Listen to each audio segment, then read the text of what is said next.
Hello and welcome to That Aged Well. Week we are doing a yearly Christmas special, and our Christmas special of the year is of course about Santa Claus or Saint Nicholas, the OG Santa Claus, if you will. Hence my Christmas hat here. And my guest this week is the Adam English, who has written The Saint Who Would Be Santa Claus, and of course that's is Saint Nicholas. So first, I'll try to get to know the author or the historian that I have on the podcast a little bit. So how did you come to study Saint Nicholas of all people? Well, thank you so much, first of all, for having me on your podcast and your program. And I enjoy talking about this subject, and especially at this time of year. My own interest in St. Nicholas um, uh, came well from two places, really. I grew up at loving the traditions of Santa Claus and of Christmas and gift giving and all of that. But academically, my interest in St. Nicholas came from uh, my discovery of some archives in Italy. I typically lead a study abroad trip for students to Italy and discovered at one point that the remains of St. Nicholas, the bones of St. Nicholas, are in Bari, Italy, on the eastern coast of Italy, and that there's also an archive library there, in addition to a basilica with the bones and the tomb of St. Nicholas. So I had a chance to just go and spend some time there in the archive library and look at some of the sources, and my fascination with the original historical person of Nicholas just grew from there. So how much do we actually know about Saint Nicholas? Because there is saints always have this legendary, almost superhero-like stories of them that they have this super. Some of them have this healing powers. Some of them, do this and that. That's almost unbelievable. Hence we call it this term the saint story. So how much is actually I'm not that it maybe necessarily matters, but how much do you actually know about a person, Saint Nicholas, than compared to the saint stories? Yeah, it's messy. There's not an easy answer to that question because St. Nicholas himself did not leave any writings. Um, and there are really no contemporaries of Nicholas that write about him either, or write to him or something like that. So everything we have about St. Nicholas comes after the fact. And so, I certainly understand historians who will hold the life of St. Nicholas in some doubt. Um, it would be much easier if we had, something in his own handwriting or someone of that age who wrote about him. But the first stories that we have of Nicholas come really a couple of hundred years after his life. So, now does that mean that we don't trust them, or that we don't believe them? Or no, we can still find historical nuggets there that people who are writing about St. Nicholas were putting down in writing things that had been oral tradition and oral legend for a long time, and that many of them had some kind of historical basis. So certainly we have reason to believe that this real person really existed and did, a number of things. There's no real reason to doubt that. But in terms of the hard, practical evidence that we would love to have, especially for like a contemporary historical figure, we don't have that. But of course, you remember that we're talking about someone who lived in the, late 200s and early 300s, and so, some of that we have to piece together and have some trust. But the earliest kind of real historical record that we have of Nicholas could be dated to about the year 500 or so. So before we begin, what do you think of most people's connection to Saint Nicholas? Because I reckon everyone in the Christian world at least knows who he is, but they don't really know much about him. Do you think? So what do you think is everyone knows? Oh, the instant connection, Saint Nick, that is Santa Claus, or the real Santa Claus. So, but do you think that's most what people think of him when they first hear the name? But what do you think is the most common conception with Saint Nicholas? Is there something there? Yeah, you'd really have to separate out the I guess, legendary or traditional Santa Claus from the original historical Saint Nicholas. There is a line between them. There's a connection between them, but they really are different characters in some sense. Um, just that, Saint Nicholas became an extremely popular saint in the Middle Ages. Certainly, for a saint who is not in the Bible, so we're talking about extra biblical saints. He's probably one of the most popular saints in certainly in the Middle Ages. Just hundreds of churches named after him. Lots of different little localities and towns that have St. Nicholas traditions and St. Nicholas legends. And then, of course, in the American context, which is very late, we're talking about the 1800s, there's a whole Santa Claus tradition that grows out of that. And there's this loose connection to the person of St. Nicholas. But a lot of those, of course, are legendary and traditional and these sorts of things, family oriented. So, the connection is very loose. I think the connection is essentially that there was a bishop or a pastor, and that he did good works and he did acts of generosity, and then from that, people added on all kinds of, legends and stories and things like that. But yeah, there is a loose connection. But, for example, did he dress in a red fur coat and red fur hat and things like that? No, probably not. The dress of a bishop or a clergy member in the 300s probably would have been something really boring like black or brown or gray. So let's begin with his early life, because we do actually know when he was born in the 280s, but he does become orphan really quick. So let's talk about his parents' death and what he does after he become orphan, and a little bit about his upbringing. Sure. So the earliest sources tell us that Nicholas was raised in a Christian home, and so learned, the gospel faith from early on, learned the Christian tradition from early on, but that he lost his parents. We know of a plague that went through that area, and this is sort of on the southern coast of modern day Turkey. But we do know of a plague that went through that area around that time, and maybe he lost his parents in that way, and that he had inherited some amount of money. And so, as a young man, the sources report that he had a deep faith, and that he was, looking for, ways to impact his world. And of course, that gives us one of the most famous stories about Nicholas, and the one that probably connects him most directly to Santa Claus in modern day Santa traditions. And of course, that's the story of the three dowries, or the three young maidens. And just very quickly, that story is that he learns of a family in town. This is on Patara, on the southern coast of Turkey, the town of Patara. He learns of a family who has grown desperate, who have lost everything. A father who is, of course, you remember at this time there were no credit cards or bank loans or things like that. So a man that goes into debts, goes into extreme poverty, and is considering selling his daughters off into some sort of slavery or prostitution, which is extreme, to be sure. But again, it's actually not something that is completely unknown. We have records of this sort of thing happening, at this time. And Nicholas decides to intervene, but not wanting to be recognized or known or called out for his act of generosity, he decides to act anonymously. And this is the story then of Nicholas coming by in the middle of the night to drop off a bag of gold through the man's window. And the money is found in the morning. And as the story goes, Nicholas is watching to see what they will do with the money. And as the story goes, the money is used as a dowry, so that one of the daughters can marry out of her situation, out of poverty.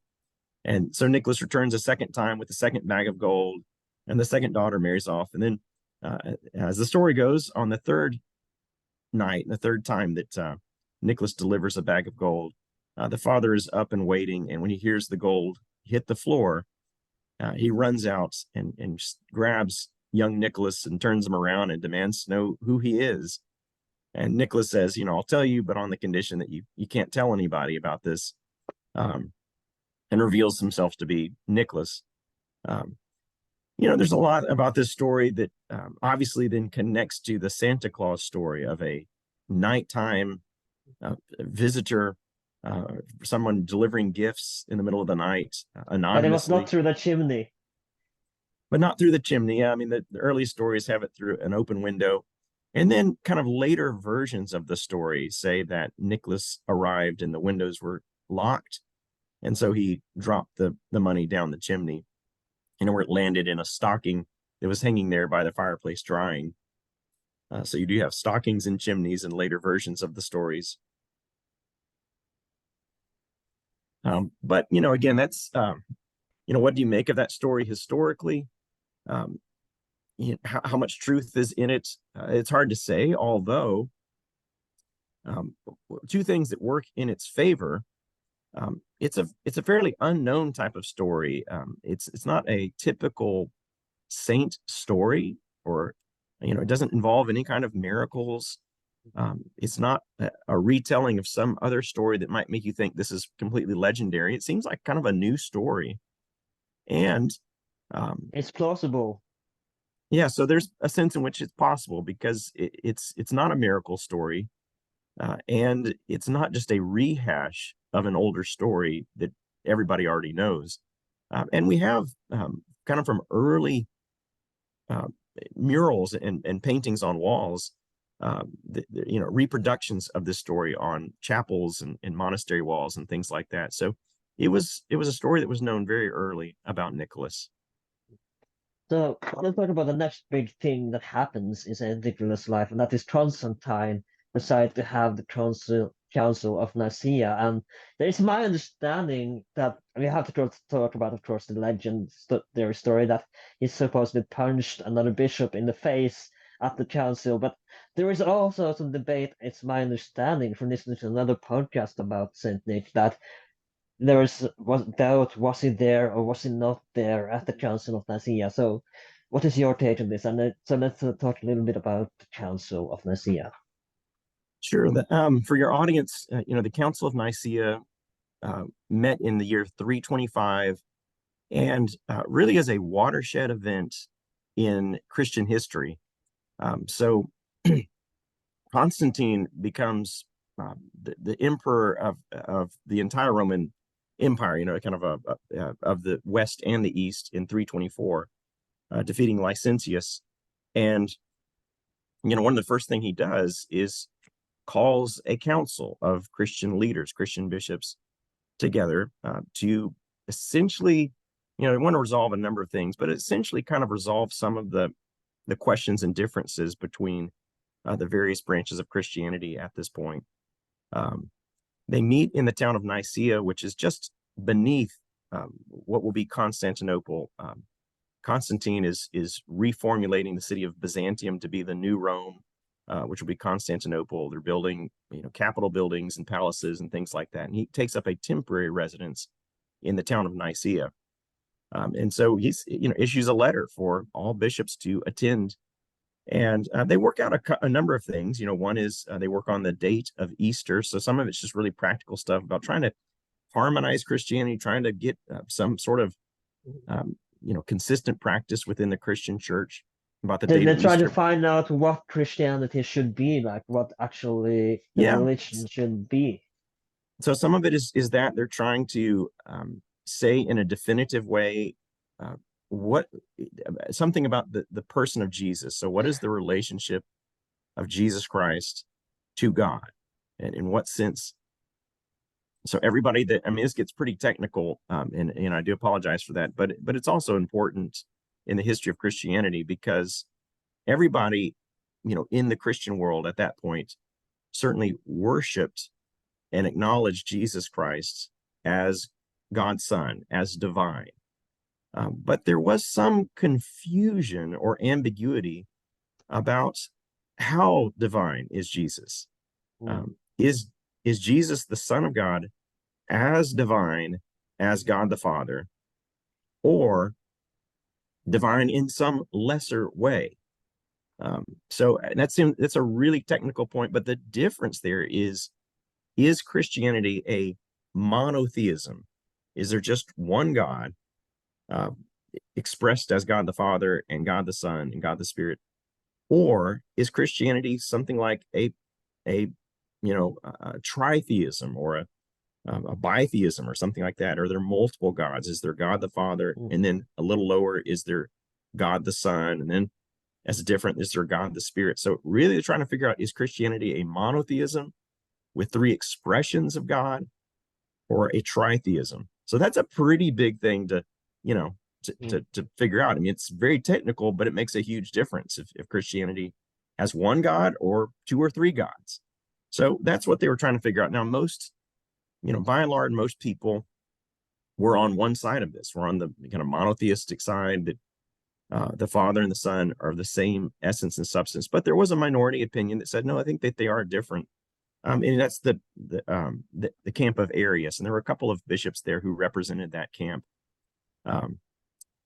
Now, as far as Saint Nicholas's, I wanted to ask, well, to just to yeah, give a little please. bit background, explain what Arianism was for those who may not be familiar with the term, as you mentioned. So let's give a little background on and what Arianism was. Yeah. So, yeah. So, yeah, that's a good point to bring up. So, again, there were kind of three positions. I was going to maybe just say Nicholas is the reason we're talking about this is because we have evidence to suggest that Nicholas was at this council as a bishop of the time. His name appears in a number of lists of bishops who attended. So this is why Nicholas comes into the story, because he was at this really important council. But And yeah, there again, was I'm sorry to interrupt you, but it's also my understanding that some of these lists were added later to. So and this I think is where the debate comes in, whether he was there or not. Because it's my understanding that some of these were added later after the council to maybe put him in the council of Nicea to make it seem like he was there when he really wasn't. But so this is my yeah. understanding. There's some debate there among scholars. There absolutely is. We'll get back to your question, and Mm-hmm. your first question, in just a second. But yeah, just to tie into that immediate point about was Nicholas there. As I understand it, there are about 16 lists of attendees that exist. There was nobody there at the time taking notes or taking a roll. So all of the lists come long after the council. Um, we know for pretty much for a fact that there were about 300 bishops in attendance. So all of the lists that have at least 300 or more bishops in attendance, Nicholas is in those lists. But the lists that show a lot less than that, maybe like 100, 150, Nicholas's name is not in those lists. So his name is in some lists, but not in others. So the lists that are very small, maybe you think these are maybe just the most important bishops who were there. So Nicholas was not among them. But in terms of the comprehensive lists, the lists that have 300 or more bishops, Nicholas's name is there. So there's certainly still debate about whether to trust those lists or not. But again, I think if you start with the presumption that there were more than 300 bishops in attendance, Nicholas's name is in that list, then you have some evidence to suggest he was there in person, and he was a bishop at that time, so he would have been expected to go for sure. Sorry, I'm getting over a little bit of a cold here, so That's I'll take fine. a little Don't worry. drinks. You and me A little both. croaky That time of sounding. year again. It's that time of year. So just to get back to your earlier question about Arianism, there were, it's again about three positions at the council. Most people were in the first position or the first camp, and that was represented by Alexander and Athanasius of Alexandria.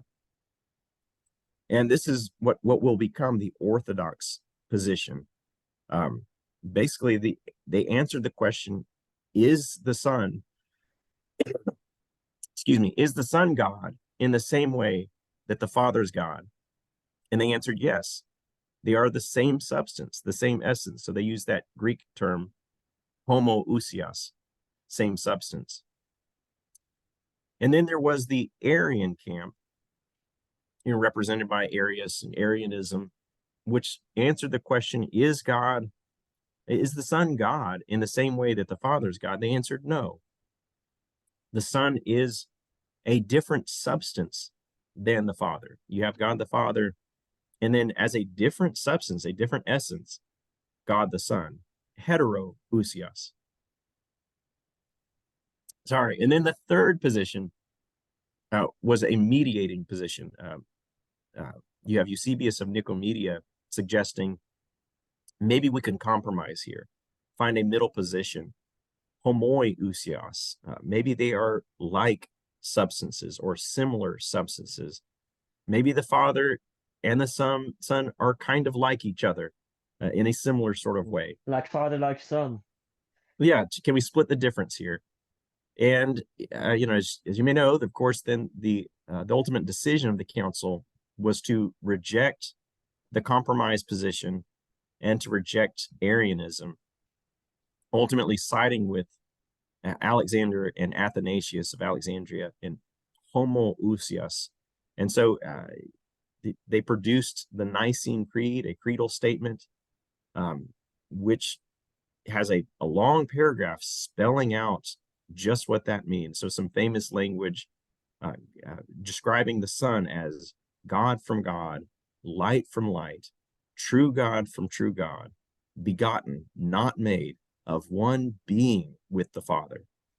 So they wanted to say as clearly as possible that as Christians, we worship one God, and that the Son is equal to God, 100% God. They are not different substances. They are not different essences.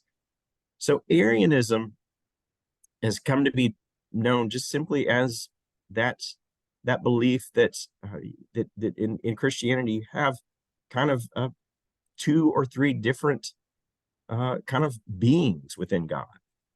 God the Father, God the Son, and God the Holy Spirit as different essences. And the Orthodox Christianity simply says, that's too close to tritheism, and we can't go there. Almost paganism in a sense. Exactly, it's too close to paganism. That's not what we believe, and so that was shut down at the Council of Nicaea. But I So let's think talk that about.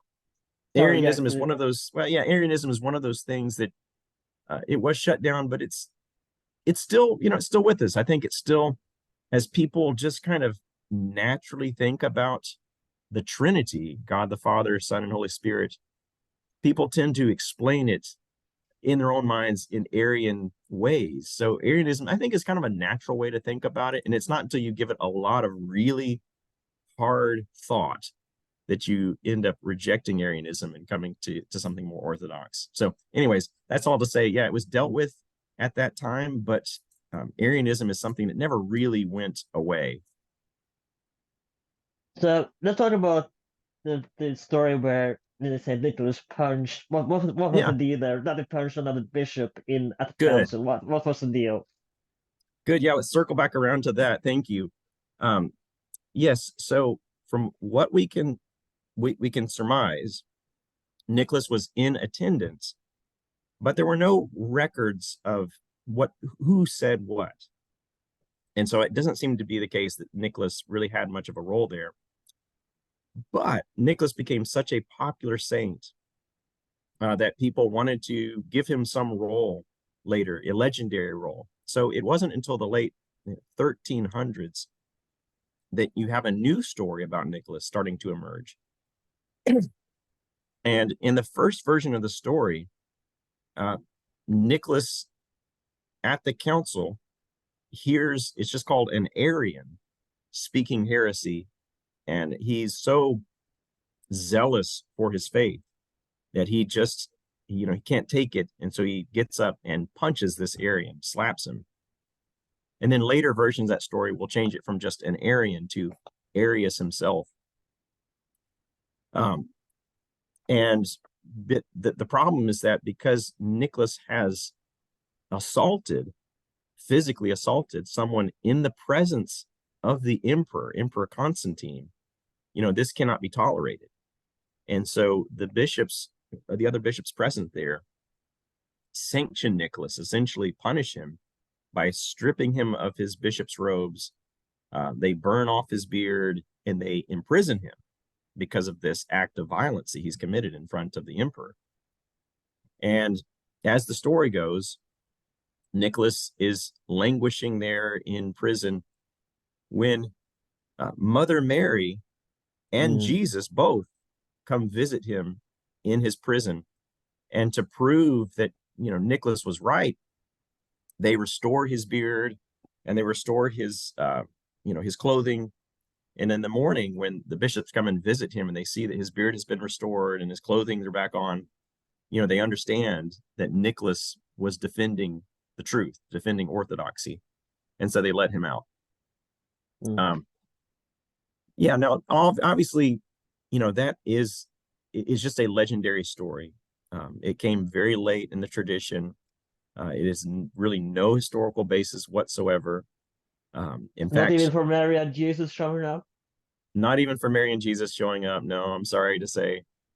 But it does give rise to a couple of things. Sometimes in artwork, medieval artwork, Nicholas is presented without his bishop's hat, without bishop's clothing, and that's kind of a reference to that story. So you see like a line of bishops, they all look like bishops except for Nicholas, who looks not like that. So it sometimes explains that. What I was going to say, it also gives rise to a number of great internet memes this time of year, internet pictures, people posting about St. Nicholas punching, being holly and jolly, delivering gifts and punching heretics and that kind of thing. So it's a lot of fun. But there's another story kind of connected with that will also sometimes show up in images. It's also said that when Nicholas confronted Arius, that he explained the Trinity to him by holding a brick, like a brick in his hand. And he said, God is like this brick. There's one God, and then, but made of three parts. You have the kind of the lime and the mud that go into the brick.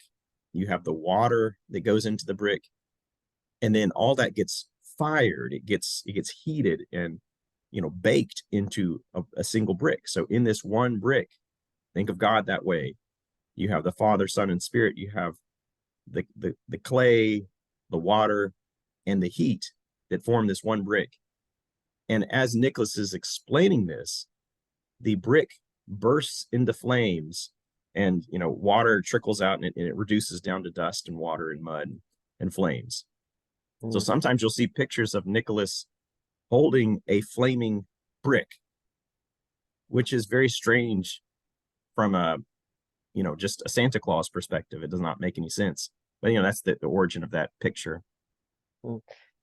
So you mentioned in the early on the story of the three girls, and how it was not really this legendary magical saint story that usually combined with saints, but of course Saint Nicholas as well does have some of these saint stories, and this happened a little bit before the 3 hour after, and I'm not don't remember, but the three sisters were the two boys are lured in to this man's house, and he murders them, and Saint Nicholas comes across them, and then he revives them. So there are as well others among where he goes to sea and commands the waves to kind of lie down, and the waves do so. So let's talk about some other saint stories that are among these that are revolved, because of course have to be. It's not a saint without these magical stories. So let's talk about some of these saint stories that's surrounding Saint Nicholas.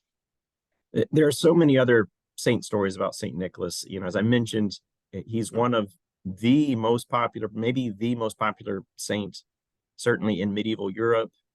And of course, to this day, continues to be popular. It continues to be a patron saint of cities and countries and of people. Santa Claus. And Santa Claus, right? So, yeah, just endless stories about Saint Nicholas. one of the most famous legendary stories is the one that you mentioned at the beginning, about Nicholas resurrecting three boys back to life. And that story does not really have a connection to the dowry story. That story seems to come from a different story altogether, historical story about St. Nicholas um, rescuing three military officers from prison. And there's kind of a long story about how that gets connected to it. But in the early Middle Ages, um, as people, around the year 1000, 1100s, somewhere right in there, as you have different theater troops going from town to town producing theatrical dramas.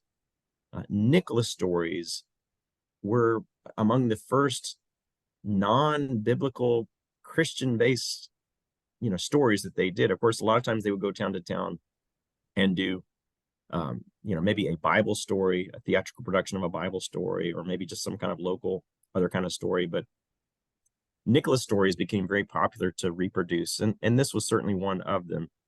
And the story goes that uh, three young boys, and there are different versions of it. Sometimes they're, seminarians, or but three young boys basically stop in at an inn, a little motel, and need lodging for the night, and that the innkeeper comes in the middle of the night and I guess robs the boys basically, but then also kills them and butchers them up and stuffs them into pickling barrels. And then shortly thereafter, Nicholas arrives and asks for a place to stay, asks for something to eat, and asks the innkeeper directly about maybe he could get some pickled herring or some kind of pickled meat, and at that point forces the innkeeper to confess about these murders. And then Nicholas goes and resurrects the boys out of the barrels. In other versions of the story, it's a butcher, which makes a little more sense, right? Why would an innkeeper butcher these boys? But maybe it was a meat butcher who cut up the boys. Almost a little Sweeney Todd story there. Yes. So it's a detective story. And, Mm. that makes Nicholas a detective. So, yes, a lot of pictures that people will see, old timey pictures of Nicholas, is him standing over barrels with, three, maybe naked boys coming out of the barrels. And it's really strange. Like, why are these children coming out of the barrels? He's bringing them back to life. And, it's kind of a strange scene unless you know that backstory. And then it's like, oh, okay, that makes sense. But again, that one does not seem to have any sort of direct connection to a historical event. It's connected to a different historical story about Nicholas rescuing three military officers out of prison by appearing in a dream. But it doesn't have anything to do with them coming out of a pickling barrel or being resurrected to life. Mm. So let's talk about the stat, and as you mentioned earlier on in Bari, how there's an archive for St. Nicholas there, and that how his body is supposedly laying there, and not in Turkey at the present. And to give a little bit background, saints like such as St. Nicholas, because he was canonized quite fast after his death, and saints were pretty much rock star or celebrities, movie stars of the medieval ages. Everyone wants, at the end of the day, everyone wants a memorabilia or a souvenir of something that a celebrity has worn, a shoe or whatever they can get their hands on. Basically, some people are like this, and but the people who took St. Nicholas' body, they took it to a whole nother level where they took the entire body supposedly and took it back to to Bari in Italy. So they took this kind of memorabilia a little bit to the next level, to put it this way. So, but how did this come? How did they come across St. Nicholas' body and bring it to Bari? Well, supposedly, and do you have any evidence that this is actually St. Nicholas' body and corpse that's supposedly lays there? Yeah, in the Middle Ages, saints' relics were a major business, a major commodity, a major thing that people were interested in. So every church, every chapel had some kind of relic, and people Or were the looking for true relics. cross. Yeah, that's right. So the bones of Saint Mark were taken from Alexandria to Venice, and bones were sometimes stolen or purchased. Um, and when they were moved, they were called translated, as opposed to saying they were stolen or they were just moved. So they were translated from one place to another.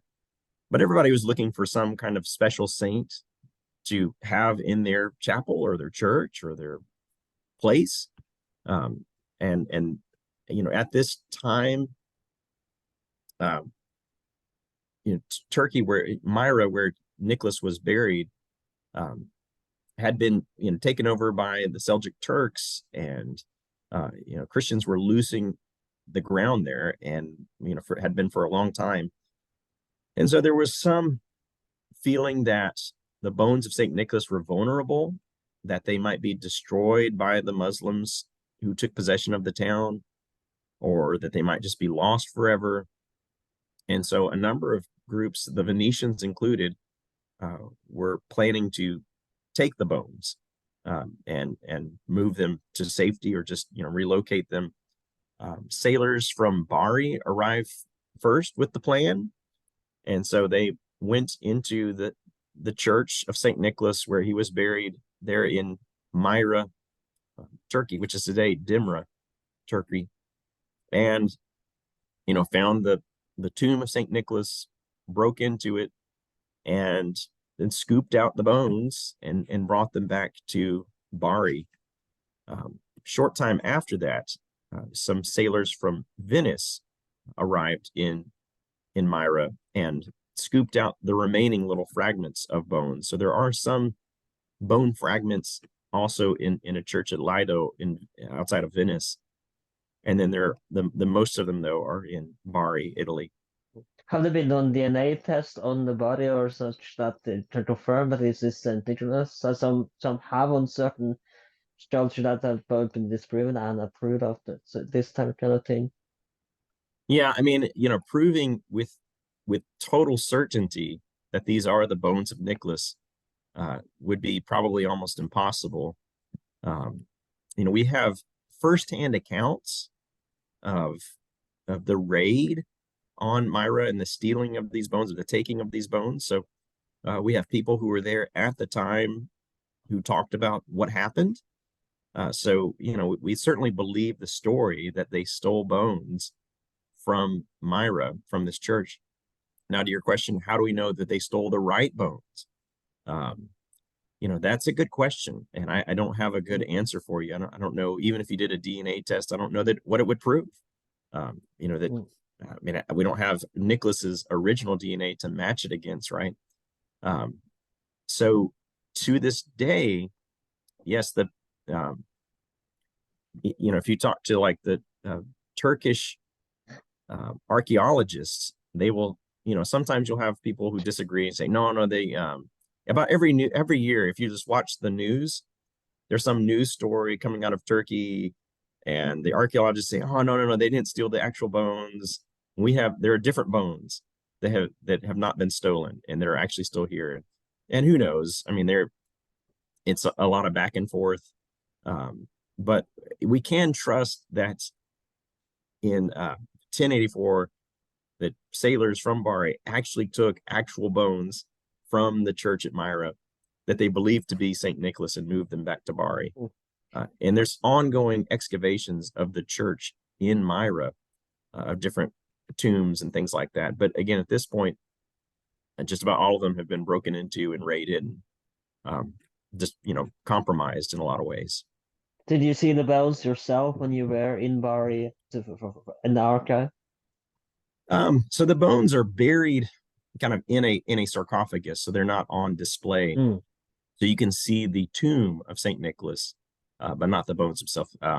In the late 1960s, early 1960s, excuse me, the sarcophagus was opened, and pictures were taken of the bones, and they did some surveys of them and measurements and things like that. But yeah, you can't see the physical bones for yourself, just the tomb. Mm. So let's talk about the trend on how, because the Czechs really do seem to love Saint Nicholas. They have the holidays dedicated and parties to him. So let's talk a little bit about the Czech, devotion to Saint Nicholas, because they really seem to love. It's my understanding they do love the saints. Now, you're referring to the Czech, you said, or the The say that Czech, again? yeah.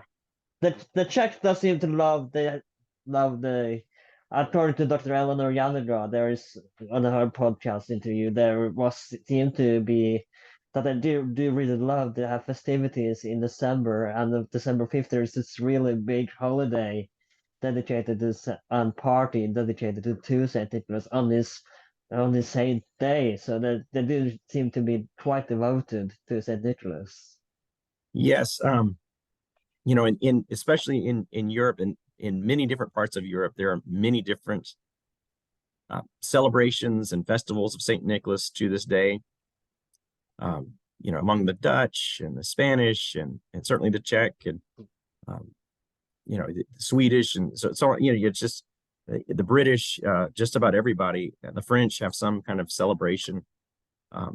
Most of them happen December 5th or 6th.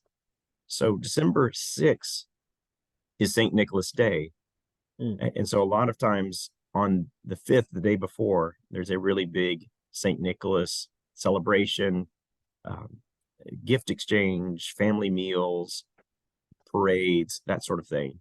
But yeah, each different region or area has their own particular traditions. Now, a lot of the world has been influenced by the American Santa Claus, Mm. which is more about the December 24th and 25th. So a lot of times, they integrate both the old tradition, St. Nicholas traditions, and the new Santa Claus traditions. But yeah, it's, to this day, very popular. So let's talk about how the modern Santa Claus came to be, from Saint Nicholas, and of course Coca-Cola is kind of the obvious answer, but how a little bit about the tradition before Coca-Cola came in, because it wasn't always that the red and white comes from Coca-Cola, but let's talk about how it came to America and how Saint Nicholas became what we know as Santa Claus today. Okay, sure. Um, yeah, so St. Nicholas transformation to Santa Claus, it really happens in the early 1800s, and it's a kind of the combination of two things: um, commercialization and domestication, if you will. Um, the person of St. Nicholas is commercialized. That is to say, he's used um, in commercials for department stores and advertisements to sell merchandise because he's a gift giver. And so at the holiday season, when you want to choose a gift, um, having St. Nicholas help you choose that gift or endorse a gift is really helpful. But also a product of domestication. So in the early 1800s, especially in the American tradition, but even in parts of Europe, December is a time of, of partying, celebrating, carousing, being out on the streets, uh, much more like maybe New Year's Eve, where there's just a lot of party and stuff like that. And especially in the city of New York, as they're looking for ways to try to limit some of the partying and some of the, I guess, the rowdier aspects of Christmas, they began introducing Santa Claus, St. Nicholas, as a figure who appears in homes and transforming Christmas from a big outdoor celebration into a domestic celebration, something that happens inside the house. St. Nicholas coming to visit homes and play with Mm. children and deliver gifts to children and things like that. So you can have two forces happening at once: the force of commercialization, which again, creates this commercial Santa who gets depicted as, a jolly elf with a smile and a friendly beard and, his red suit, but also a domestic Mm. character. He's now somebody that is welcome in the home and, is going to be trusted with children and things like that. Um, so that's kind of the origins of that transformation from Saint Nicholas, this kind of wild medieval figure, into the modern Santa Claus. And of course, to do that, you end up losing a lot of sort of the religious connection. So you think about the Santa Claus figure in the red cape and white fur trim and black belt. Um, you can see, if you really look hard at it, you can sort of see how that suit evolved from a bishop's robes and bishop's hat and bishop's attire, but it's all been softened and it's lost its religious look to it. There aren't crosses on it or anything that would connect it to a Christian priest or bishop, right? So How did he end up on the North Pole of all places? yeah, that happened in the early late 1800s, early 1900s. People at that time were just fascinated by the North Pole. There were expeditions to the South Pole and to the North Pole, and it was just a popular thing to imagine and think about the Northern Lights and to think about life at the North Pole, life at the South Pole, and who on earth could live in such a place, inhospitable place. And so it's kind of became like a magical place. And so why not put Santa Claus there, Saint Nicholas there, because he also has kind of this magical, mystical connection. Um, and so yeah, he moves and he's dressed in this heavy red fur attire, so he has to live somewhere cold. Him living in Turkey no longer makes sense. Canada would have been quite cold as well, so that could have been really place as handy. And there were a lot of expeditions into Canada, so he could have Mm. he could live there. So yeah, I think it was Mm. just there's nothing specific that says, aha, here's the logical reason to Mm. put him at the North Pole. But it just kind of one of those things that sort of started to make sense in people's minds. In Finland, there are other, as you may know, there are other Yeah. kind of legends about the home of Saint Nicholas being someplace in Finland, and so different people have different ideas. I mean, it's a mythical character, so you can put him anywhere you want. Mm. Of course, we are going to run up now, but before we go, I'd gotta ask, do you have any favorite Santa Claus song and a Santa Claus movie that you watch every year or that's your personal favorite? Yeah, thank you for that question. That's good. I really enjoy the movie Elf with Mm. Will Ferrell. Um, it's just I think it's just funny, and but yeah, there's so many good movies and then holiday songs. Up on the Housetop, Old Saint Nick is a Mm. good, fun song. I don't know Cool You for is a pretty good one by that's gonna be one of my favorite by I don't remember his his name lost me right now, but Cool You is one of my favorites of Santa Claus. Is that counts as a Santa Claus song? yeah. What is your favorite movie, or is it? Oh, it's a fairly recent one. It's an animation. I'm not sure if you've seen it, but Klaus is it's a lovely little film. I really enjoy that one. So that one is definitely a favorite. And I don't say the '94 version. I don't think I've seen the original of Miracle on 43rd Street. It's really a great Santa Claus film as well. That's gonna be one of Yes. my top two at least. Oh, that's great. And is there for Norway? Is there a particular song that you sing this time of year? There are a few, but I don't have them on my top of my head at the moment. But it's easy to look up if you just Google Norwegian Christmas songs. It should be fairly easy to look up. But I don't really listen to much Norwegian Christmas songs. But again, thank you so much for Yes, coming thank on the you. podcast. Before you go, do you have any social media, any links you wanted to put in the description, or where can people buy your book? The Sure. book, right? Yeah, If you want to read about Saint Nicholas and the real man behind Santa Claus. if they wish to read further. And of course, it's a perfect Christmas gift for this time of year, so why not give it out as a Christmas gift if you are Yeah, interested? absolutely. Yeah, absolutely. The Saint Who Would Be Santa Claus. You can get it on Amazon.com or just anywhere you buy books. It's published by Baylor University Press, so it could be easy to find. But yeah, we just scratched the surface of it, so there's much more. Hmm. Again, thank you so much for coming on the podcast. It's been a great pleasure to talk with you. This has been With That Aged Well. We are available on Spotify, YouTube, Apple Podcasts, wherever you can find podcasts. If you are on Apple Podcasts, consider writing a review and give us 5 stars. That would help us out a lot. If you are on Spotify, consider giving us 5 stars there as well. If you are on YouTube, like, share, and subscribe.